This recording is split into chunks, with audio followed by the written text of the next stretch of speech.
Fala, meus queridos capivaras, tudo bem? No vídeo de hoje nós vamos falar um pouquinho sobre a história do surgimento do xadrez. O xadrez não surgiu da forma como conhecemos hoje, tá? O que se sabe é que ele surgiu por volta do século III a.C., numa área da Ásia, né? Não se sabe ao certo se foi na China, se foi na Índia, onde foi o lugar exato de nascimento desse jogo de tabuleiro.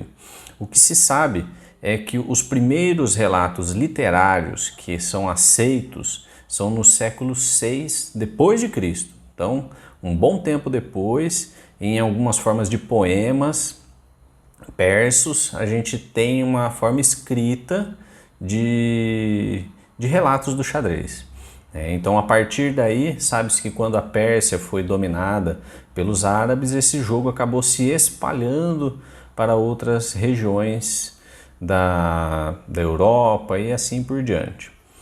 Uma coisa interessante é que o xadrez, ele surgiu, na verdade, o movimento das peças, muito derivado de um jogo chamado chaturanga.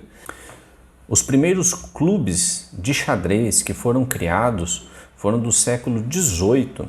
Então você vê que ficou um bom tempo o xadrez aperfeiçoando, aumentando a sua popularidade, e conforme o tempo foi passando, devido à sua complexidade, né, a sua dificuldade e a sua ampla possibilidade de aberturas, de estratégias, de variações que se poderiam ter no decorrer do tempo, esses clubes foram muito responsáveis por aumentar mais o estudo relacionado ao xadrez.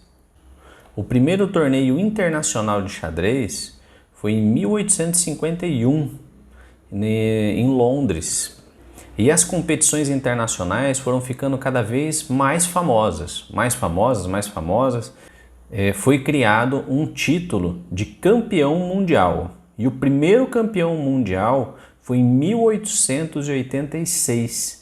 E ele foi vencido por Steins, né? Um jogador assim fenomenal, né? Até hoje, muitas partidas dele são muito instrutivas. Ele tinha um conceito muito interessante para jogar as aberturas da época. A Federação Internacional de Xadrez, ela surgiu em 1924. Então veja aí que se passaram quase 40 anos desde o primeiro campeão mundial até a criação da FIDE, né? A Federação Internacional de Xadrez, FIDE.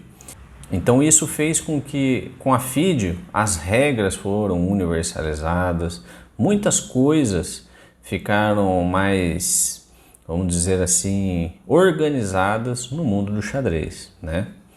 Hoje, o xadrez que nós conhecemos mudou muito da parte de organização que tinha naquela época.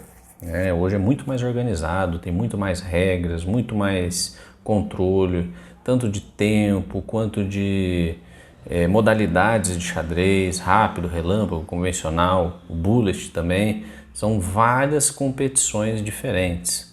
E hoje nós estamos vivendo uma fase de transição do xadrez tabuleiro para o xadrez digital. Tanto é que se começa a se falar num xadrez se tornando um esportes, né? Então vamos ver como é que vai ser o futuro dessa modalidade. Uma coisa eu tenho para dizer para vocês, eu acredito que tudo isso vem para somar, tá? Para somar, e eu acho que a gente não tem que ter medo, tá? Tem que, na verdade, aproveitar esses recursos que deixaram mais fácil de nós, reles, jogadores, perdermos um pouco da nossa característica do grande roedor das Américas, né? E se tornarmos jogadores melhores. Então, espero que vocês tenham gostado dessa introdução. Vou explicar um pouco mais sobre as regras nos próximos vídeos. E se você está gostando do conteúdo, se inscreve no canal, deixa o seu like e vamos para a próxima.